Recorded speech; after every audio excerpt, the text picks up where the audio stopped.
इस बीच एक और बड़ी खबर आ गई। खबर का रुख कर लेते हैं। ईरान के फोर्डो न्यूक्लियर सामने आई है। अमेरिकी हमले के बाद की तस्वीरें सामने आई हैं। तस्वीरों में दिख रहा है बम एंट्री पॉइंट और नुकसान। तो जो तस्वीरें अब जारी की गई हैं, जो सामने आई हैं, उसमें बम की एंट्री पॉइंट और जो उसके बाद नुकसान हुआ है उसकी तस्वीरें निकल के सामने आई हैं। हालांकि ईरान की ओर से दावा ये किया जा रहा है कि जो अटैक अमेरिका की ओर से किया गया उससे उनको नुकसान नहीं पहुंचा है, लेकिन अमेरिका की ओर से दावा ये किया जा रहा है कि जो अब तक नहीं हो पाया या जो कोई नहीं कर पाता वो हमने करके दिखाया है। इस बीच यहाँ पे सेंट्रल ईरान में इजराइल के हमले जारी हैं, ये भी खबर सामने आ रही है। इजरायली सेना ने कई जगहों पर हमले का दावा किया है, तो हमले रुकने का नाम नहीं ले रहे हैं। सेंट्रल ईरान में इजराइल की ओर से हमले जारी किए गए हैं और ये हमले लगातार चल भी रहे हैं। हालांकि अमेरिका की ओर से किए गए हमले के बाद ईरान की ओर से तेल अवीव को टारगेट किया गया, हाइफा को टारगेट किया गया, लेकिन अब इजराइल की ओर से भी पलटवार के तौर पर ईरान के कई इलाके ऐसे हैं जहां पर हमले का दावा किया जा रहा है।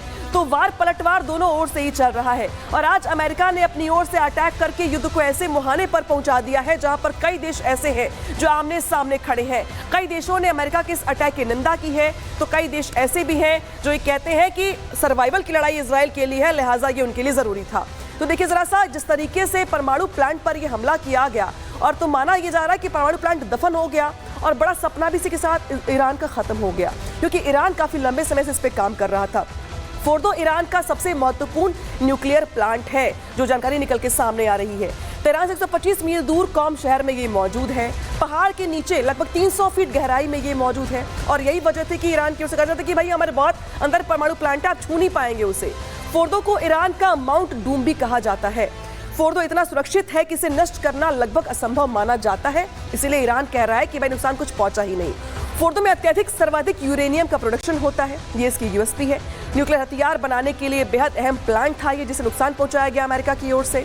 ईरान का एक प्रमुख यूरेनियम संवर्धन प्लांट है ये, तो ये अपने आप में काफी महत्वपूर्ण हो जाता है। नातांज पर इजराइल ने हाल में ही हमला किया था, आपको याद होगा कि हमले की शुरुआत यहीं से हुई थी। नातांज में 6 जमीन के ऊपर की इमारतें मौजूद थी और नातांज में 3 अंडरग्राउंड संरचनाएं भी थी जिसको टारगेट किया गया इजराइल की ओर से। तो ये वो तस्वीरें हैं, ये जो इलाके बताते हैं कि किस तरीके से यहाँ पर जो साइट्स थे, न्यूक्लियर साइट्स थे, वहां पर हमले किए गए हैं। नातांज में 50,000 सेंट्रीफ्यूज रखने की क्षमता है, जानकारी निकल के सामने आ रही है। बात करते हैं इस्फहान की। इस्फहान में अगर बात की जाए तो ये ईरान की तीसरी महत्वपूर्ण परमाणु साइट है, यहाँ भी इजराइल ने हमला किया था। इस्फहान परमाणु साइट ईरान के सेंट्रल साइट पर मौजूद है। ईरान का सबसे बड़ा न्यूक्लियर रिसर्च कॉम्प्लेक्स भी यहीं पर मौजूद है। इस्फहान में 3000 साइंटिस्ट काम कर रहे थे जब हमला किया गया था। तो जरा सोचिए कि इस बीच जिस तरीके से हमला किया गया वो कितना ज्यादा घातक था। इस बीच बड़ी खबर आ गई है, राष्ट्रपति पेजेस्कियान से बातचीत की है। करीब 45 मिनट्स तक ये बातचीत चली है। दोनों के बीच बातचीत शांति और स्थिरता में को लेकर के की गई है और इस बीच जो भूमिका भारत की होने वाली है इसको भी लेकर चर्चा की गई है। तो भारत ने यहाँ पर जिस तरीके से ईरान के जो पेजेस्कियान है उनसे बातचीत की है और उनसे बातचीत करके जिस तरीके से माहौल देख पा रहे हैं आप मिडिल ईस्ट में, उसको लेकर चर्चा की गई है। शांति स्थिरता में भारत की भूमिका अहम है, ये ईरान की ओर से भी यहाँ पर कहा गया है। तो जरा सोचिए कि जिस तरीके से हालात ये हो चुके हैं कि जब पीएम मोदी की ओर से भी बातचीत का जो रास्ता है वो इख्तियार किया जा रहा है, लेकिन जो तस्वीरें निकल के सामने आई तबाही की, जरा वो भी देख लीजिए, वो अपने आप में काफी अहम हो जाती हैं। तबाही के निशान यहाँ पर देखने को मिल रहे हैं। ईरान में तबाही मचाई गई है ईरान की ओर से, लेकिन इजराइल कुछ और कह रहा है। अमेरिका कह रहा है कि ईरान में तबाही मचाई, लेकिन ईरान कह रहा है कि नुकसान सबसे कम हुआ है हमें। अब अमेरिका क्या कह रहा है? अमेरिका कह रहा है कि तीनों ठिकाने जो थे परमाणु के वो हमने तबाह कर दिए हैं, लेकिन ईरान कह रहा है कि ठिकानों को पहले से ही खाली कर दिया गया था, लिहाजा नुकसान नहीं हुआ है। अमेरिका क्या कह रहा है? अमेरिका कह रहा है कि न्यूक्लियर पावर नहीं बनने देंगे। ईरान कह रहा है जो खतरा रेडिएशन का भापा जा रहा था वो है ही नहीं। अमेरिका क्या कह रहा है? धमाके से पूरे ईरान को हमने दहला दिया है। ईरान कह रहा है धमाके से कोई नुकसान हुआ ही नहीं। तो जो दावे हैं अपनी अपनी ओर से वो यहाँ पर किए जा रहे हैं और यही वजह है कि जो दावे हैं इस बीच बातचीत का जो रास्ता है वो भी खुला हुआ है। ईरान के समर्थन में खुलकर यहाँ पर निकला है रूस, जो बड़ा बयान जारी किया गया है। न्यूक्लियर सेंटर्स पर हमले की रूस की ओर से कड़ी निंदा की गई है।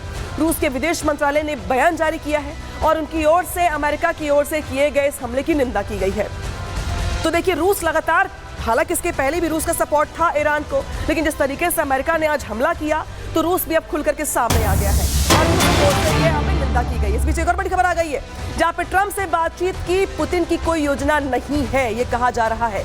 ईरान पे अमेरिकी अटैक के बाद रूस का बयान सामने आया है और फिलहाल पुतिन कोई बात नहीं करने वाले हैं ट्रंप से, ऐसी कोई योजना नहीं है, ये कोई प्लान में शामिल नहीं है, वो यहाँ पर कहा जा रहा है कि कोई बातचीत नहीं होगी। अब जो आर पार का रास्ता है वो यहाँ पे इख्तियार किया जाएगा, ये यहाँ पर कहा जा रहा है।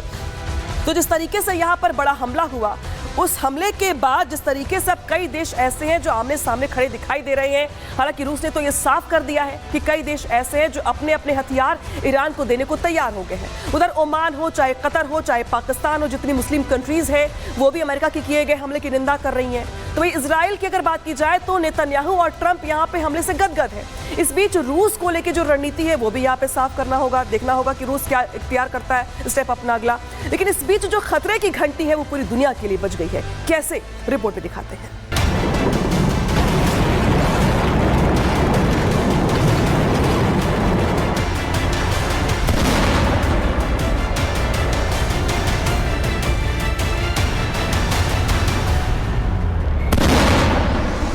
अमेरिकी राष्ट्रपति डोनाल्ड ट्रंप G7 समिट बीच में ही छोड़कर अमेरिका वापस लौट आए, जिसके बाद कयास लगाए जाने लगे कि जंग की तस्वीर बदलने वाली है।